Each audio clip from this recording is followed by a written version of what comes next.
আসসালামু আলাইকুম। সুপ্রিয় দর্শক মণ্ডলী, গাজীপুরে একটি ঘটনা হয়েছে। সেখানে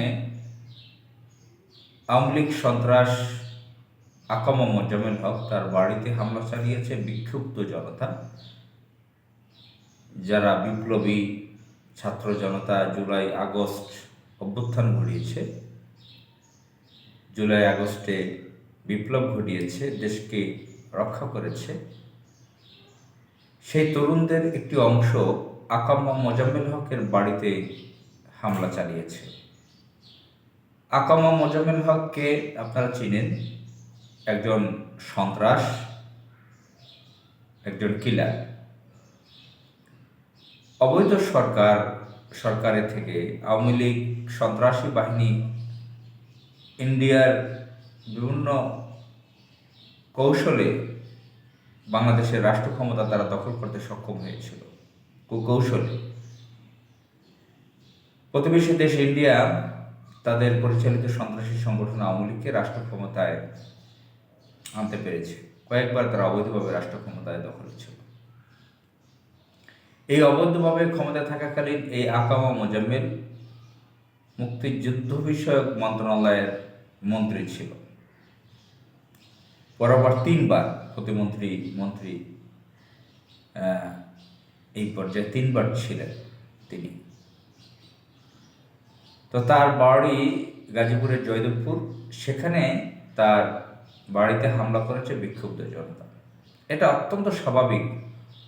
যারা স্বৈরাচার থাকে, ফ্যাসিস্ট থাকে, সন্ত্রাস থাকে, রাষ্ট্র ক্ষমতা অবৈধভাবে দখল করে থাকে, তাদের বাড়িঘরে হামলা হবে, এটা অত্যন্ত স্বাভাবিক ব্যাপার। তো আকামা মোজাম্মেলের বাড়িতে হামলা করতে গিয়ে সেই বিক্ষুব্ধ জনতা ছাত্রদের মধ্য থেকে 15 জন আহত হয়েছে। এটা বিভিন্ন গণমাধ্যমে আমি দেখলাম। এটা অত্যন্ত দুঃখজনক ঘটনা।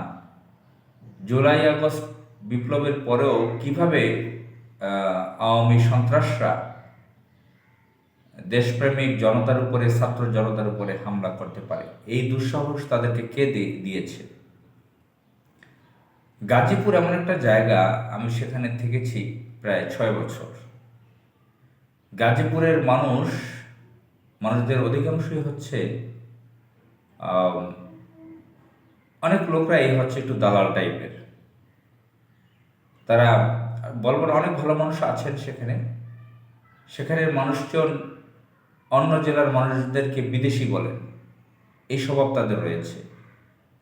সেখানে একটা সিন্ডিকেট রয়েছে, সন্ত্রাসী সিন্ডিকেট। এক সন্ত্রাসকে রক্ষার জন্য আর এক সন্ত্রাসী গোষ্ঠী উঠে পড়ে লাগে। টাকা পয়সার লেনদেন থাকে তাদের মধ্যে। সেখানে ইন্ডাস্ট্রিয়াল এরিয়া, অনেক ইনকাম আছে।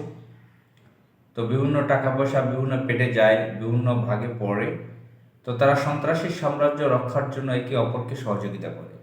তার অংশ হিসেবে আমি মনে করি আকামা মোজাম্মেল বাড়িতে হামলা করতে গিয়ে এ ঘটনা হয়েছে। এখন আসি যে বাড়িঘরে হামলা এটা কিভাবে করতে পারে, কেন হবে? এ ব্যাপারে বাংলাদেশ জামাত ইসলামের আমিরে জামাত ডাক্তার শফিকুর রহমান সবাইকে ধৈর্য ধারণ করতে বলেছেন। এটা নিয়ে ওনার সমালোচনা করেছেন বহু লোকে, খোদ সংগঠনের অনেক লোকে। এখন অনেকে বলছেন অতিরঞ্জিত যাতে না হয়, হামলা টামলা কেন বাড়ি ঘরে করতে হবে?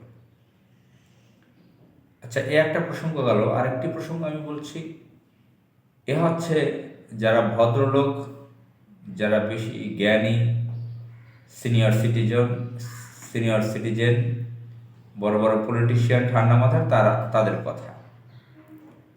আমি আরেকটি দিক বলবো, আমি টেলিভিশন টক শোতে এটাও দেখলাম, বিভিন্ন টক শোগুলোতে, IPTV, সেখানে কোনো একজন বলছেন যে যুদ্ধাপরাধ মামলায় যাদেরকে মেরে ফেলা হয়েছে, তারা তো আর মেরে ফেলা বলে নাই, তারা বলেছে দেশ বিরোধী, তো যুদ্ধাপরাধী, এটা সেটা নানান ধরনের কোটানকোট। সালাউদ্দিন কাদের চৌধুরী, জামাত ইসলামের আমির জামাত মতিউর রহমান নিজামী, আলী আহমদ, মোহাম্মদ মুজাহিদ, কামরুজ্জামান, কাদের মোল্লা সহ যাদেরকে মেরে ফেলা হয়েছে তাদের সম্পর্কে বলেছে তাদের বাড়িতে তো হামলা চালানো হয় না, তাদের বাড়িঘর ভাঙ্গা হয় না আওয়ামী লীগ আমলে। এখন কেন এই ঘটনা ঘটতেছে? তো সে ব্যাপারে আমি বলবো, সালাউদ্দিন কাদের চৌধুরীকে মেরে ফেলার পর তার ছেলেকে সাথে সাথে গুম করে ফেলা হয়েছে। 7 মাস পরে তার দেহটা জীবন্ত অবস্থায় কোনো মতে পাওয়া গিয়েছিল।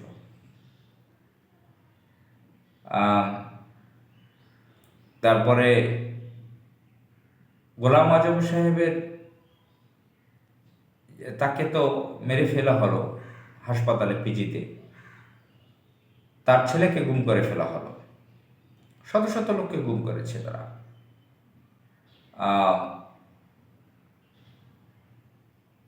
মীর কাশেম আলীকে মেরে ফেলা হলো, তার ছেলেকে গুম করে ফেলা হলো। তো তাদের পিতাকেও দেখতে দেয়নি। তার পিতার যে ফাঁসি হয়েছে তখন সে গুম অবস্থায় ছিল। তো অনেক মীর কাশেম আলীর ছেলে, তার বাবার যে ফাঁসি হয়েছে তা মানে তাকে যে মেরে ফেলা হয়েছে তা তিনি জানতেনও না। তো যাই হোক, এভাবে বহু লোককে শেষ করে দিয়েছে। আপনার মগবাজারের সংগ্রাম অফিসের সম্পাদক আবুল আসাদ একজন বয়োজ্যেষ্ঠ ব্যক্তি, প্রবীণ ব্যক্তি, নাম করা একজন লেখক, সাংবাদিক, বুদ্ধিজীবী। ওনাকে টেনে হিসেবে বের করেছে, অপমান অপদস্থ করেছে আওয়ামী সন্ত্রাস তরুণ বয়সের। সংগ্রামের 2টি ভবন দখল করে তারা খেয়েছে। জামাত ইসলামের লোকজনের বহু বাড়িঘর তারা দখল করে নিয়েছে, বহু সম্পদ, জামাত ইসলামের নিজস্ব সম্পদ, ইসলামী ব্যাংক দখল করে নিয়েছিল। জানাজা পড়তে দেয়নি। রোজা অবস্থায় তারাবির নামাজ থেকে ধরে নিয়ে গেছে নাতিনাথপুর সহ আপনার গুলশান শাহজাদপুর এলাকার একটা মসজিদ থেকে 17 জনকে ধরে নিয়ে গেছে। মেয়ের জামাই, নিজের স্ত্রী সহ রহমতুল্লাহ নামের একজন আলেম এবং জামাত ইসলামের কয়েকজনকে 17 জন একসাথে জেলে নিয়ে গেছে ধরে। নারীদের বিভিন্ন প্রোগ্রাম থেকে 17 জন, 20 জন, 30 জন, 50 জনকে অ্যারেস্ট করে নিয়েছে, বাচ্চা সহ, দুধের বাচ্চা সহ। তো এদেরকে এভাবে গ্রেফতার করতো। জামাত ইসলামের বিভিন্ন লোকজনের সম্পদ দখল করেছে, বিএনপিরও অনেকের করেছে, বহু বাড়িঘরে হামলা করেছে, সালাউদ্দিন কাদের চৌধুরীর কবরে হামলা করেছে। এ ধরনের উদাহরণ কত দেব? এবং শেখ মুজিব যে 32 নম্বরে ধানমন্ডিতে থেকে যে বাংলাদেশে বহু মানুষকে মেরে ফেলেছে, সেখান থেকে সেগুলো লিড দেওয়া হতো। ব্যাংক ডাকাতি করতো তার ছেলে, তার ভাগিনা, তার পরিবারের লোকজন। পুরো বাংলাদেশে সন্ত্রাসীপনা করতো সেখান থেকে। এবং এভাবে রাষ্ট্র ক্ষমতা আওয়ামী লীগ যেভাবে দখল করে মানুষকে মারতে পেরেছে, মেরে ফেলতে পেরেছে, হাজার হাজার লক্ষ লক্ষ মানুষের সম্পদ দখল করতে পেরেছে, ব্যাংক ডাকাতি করতে পেরেছে, দেশকে বিক্রি করে দিতে পেরেছে, বিদেশিদের হাতে তুলে দিতে পেরেছে, এই কাজকে বিএনপি জামাতের লোকরা কেউ করতে পেরেছে? জামাত ইসলাম কি কখনো রাষ্ট্র ক্ষমতা এককভাবে আসছে? সে জোট সরকারের সামান্য একটা অংশ ছিল মাত্র। এই কথাগুলো, এই উদাহরণগুলো দিলাম যে সমস্ত তথাকথিত সুশীলগণ বলার চেষ্টা করতেছেন যে জামাত ইসলামের বা বিএনপির নেতাদের বাড়িঘর তো হামলা করে নেয়, ভাঙ্গে নেয়। এই আকামা মোজাম্মেল কে ছিল? আকামা মোজাম্মেল হুমায়ুন আহমেদের বই পড়ে দেখবেন, সে নববধূ একজন কিশোরী মেয়েকে ধরে নিয়ে ধর্ষণ করে মেরে ফেলেছিল। শেখ মুজিব তার বিচার করেনি, উল্টো তার পক্ষে সাফাই গিয়েছিল। তো এবং এই আকামা মোজাম্মেল ইউনিয়ন পরিষদের চেয়ারম্যান থেকে 3 বার মন্ত্রী হয়েছে, হাজার হাজার কোটি টাকার মালিক কিভাবে হলো? পুরো গাজীপুরের সন্ত্রাসী রাজত্ব কায়েম করেছিল, হাজার হাজার কোটি টাকা লুটপাট করেছে, চাঁদাবাজি করেছে। এবং তার যে চারিত্রিক ব্যাপারের নিয়ে প্রশ্ন রয়েছে, বিভিন্ন নারীদের নিয়ে সে বিভিন্ন ব্যভিচারিতে লিপ্ত ছিল, বিভিন্ন অপকর্ম তার নামে রয়েছে। পুরো গাজীপুরকে সন্ত্রাসীর আস্তানায় পরিণত করেছিল। জাহাঙ্গীর তো আছে, আরেকজন আরও আছে বিভিন্ন লোকজন সেখানে। এবং মুক্তিযুদ্ধ মন্ত্রণালয়ে কত লুটপাট হয়েছে, পদকের স্বর্ণ পর্যন্ত তারা মেরে খেয়েছে।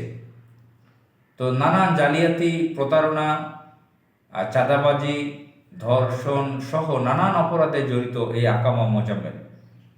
তো এখানে তার বাড়িতে বিক্ষুব্ধ জনতা এতদিন পরে তার বাড়িতে একটু হামলা হয়েছে, সেটা সহ্য করতে পারছে না তথাকথিত সুশীলগণ।